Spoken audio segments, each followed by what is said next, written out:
بسم اللہ الرحمن الرحیم الحمد للہ رب العالمین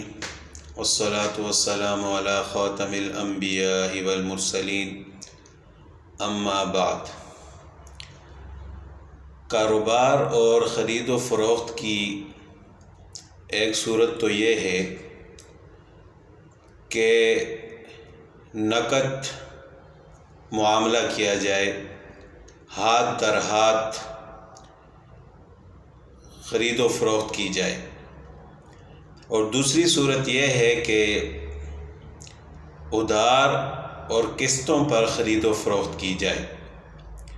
تو یہ دونوں صورتیں درست اور جائز ہیں۔ جو دوسری صورت ہے ادھار والی اور قسطوں پر کوئی چیز خریدنے کی، یہ بھی جائز ہے لیکن چند شرائط کے ساتھ۔ بعض لوگوں کے ذہنوں میں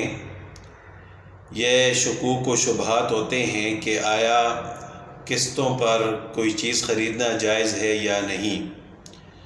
تو ہے تو جائز ہے، اس میں کوئی شک والی بات نہیں ہے۔ رسول اللہ صلی اللہ علیہ وسلم کے زمانے میں ایسی مثالیں ملتی ہیں کہ ادھار پر کوئی چیز خریدی گئی ہو۔ اس کی دونوں صورتیں ہو سکتی ہیں، ایک یہ کہ قیمت پہلے دے دی جائے اور جو چیز خریدنی ہے وہ کچھ دنوں بعد لے لی جائے، اور اسی طرح دوسری صورت کہ جو چیز خریدنی ہے وہ لے لی جائے اور جو اس کا ثمن اور قیمت ہے وہ کچھ دنوں بعد ادا کی جائے۔ یہ دونوں صورتیں جائز ہیں اور اس کی مثالیں رسول اللہ صلی اللہ علیہ وسلم کے زمانے میں ملتی ہیں۔ اب قسطوں پر کوئی چیز خریدنے کی شرائط کیا ہیں؟ ایک شرط تو یہ ہے کہ جب خرید و فروخت ہو رہی ہو تو اس چیز کی قیمت متعین ہو۔ مثال کے طور پر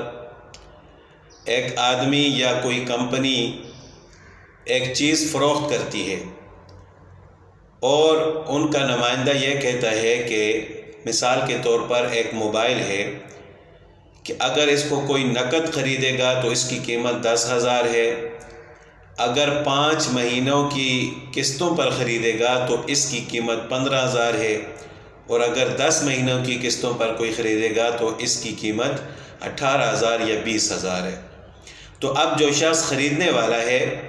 وہ یہ متعین کر لے کہ میں نے اس موبائل کو کس طریقے سے خریدنا ہے، نقد خریدنا ہے یا 5 مہینے کی قسطوں پر یا 10 مہینے کی قسطوں پر یا اس سے زیادہ۔ تو وہ یہ کہہ دے کہ میں 5 مہینوں کی قسطوں پر اس موبائل کو خریدتا ہوں اور اس کی قیمت میں 15,000 ادا کروں گا، تو یہ قیمت متعین ہو گئی، طے ہو گئی، تو یہ صورت جائز ہے۔ لیکن اگر ایسا ہو کہ فروخت کرنے والا یہ کہے کہ 5 مہینوں کی قسطوں پر اس کی قیمت 15,000 ہے، 10 مہینوں کی قسطوں پر اس کی قیمت 20,000 ہے، اگر 15 مہینوں کی قسطوں پر دیں گے تو 22,000 ہے، اور قیمت متعین نہ کی جائے، اور وہ اس طرح کہہ دے کہ اگر آپ 5 مہینے بعد ادا کر لیں تو اتنی قیمت ادا کریں، 10 مہینے بعد کریں تو اتنی قیمت ادا کریں، اور قیمت متعین نہ کی جائے، تو یہ صورت جائز نہیں ہے، کیونکہ اس کی وجہ سے بعد میں جھگڑا پیدا ہو سکتا ہے اور فتنہ اور فساد پیدا ہو سکتا ہے۔ چونکہ قیمت متعین نہیں ہے تو یہ صورت جائز نہیں ہے۔ اب جب قیمت متعین ہو گئی تو اس کے بعد چاہے جس نے کوئی چیز خریدی ہے وہ اس مدت سے پہلے پیسے ادا کرے یا اس مدت کے بعد ادا کرے، اس قیمت میں کمی زیادتی نہیں ہو سکتی۔ مثال کے طور پر جس شخص نے موبائل خریدا ہے 5 مہینوں کی قسطوں پر، اب 5 مہینوں کی بجائے وہ 7 یا 8 مہینوں میں ادا کرتا ہے، تو یہ مناسب نہیں ہے، کیونکہ اس نے عہد کیا تھا کہ میں 5 مہینوں میں ادا کروں گا، ہے تو غیر مناسب اور گناہ ہے عہد شکنی کرنا۔ لیکن اس تاخیر پر وہ موبائل فروخت کرنے والا یا وہ کمپنی نہ تو اس پر جرمانہ کر سکتے ہیں، نہ اس کی قیمت میں اضافہ کر سکتے ہیں۔ اگر اس کی قیمت پر اضافہ کریں گے تو یہ ناجائز اور حرام ہوگا۔ اسی طرح بعض اوقات ایسا ہوتا ہے کہ جو شخص قسطوں پر کوئی چیز خریدتا ہے، اس کے بعد اس کے پاس یکمشت پیسے آ جاتے ہیں اور وہ یہ چاہتا ہے کہ قسطوں کے بجائے میں ایک ہی دفعہ قیمت ادا کر لوں، تو اب وہ اپنی مرضی سے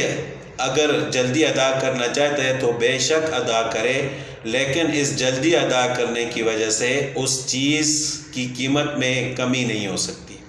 قیمت وہی ہوگی جو خریدتے وقت طے ہو چکی ہے۔ اب اگر وہ اپنی مرضی سے جلدی ادا کرنا چاہتا ہے تو یہ اس کی طرف سے نیکی ہوگی،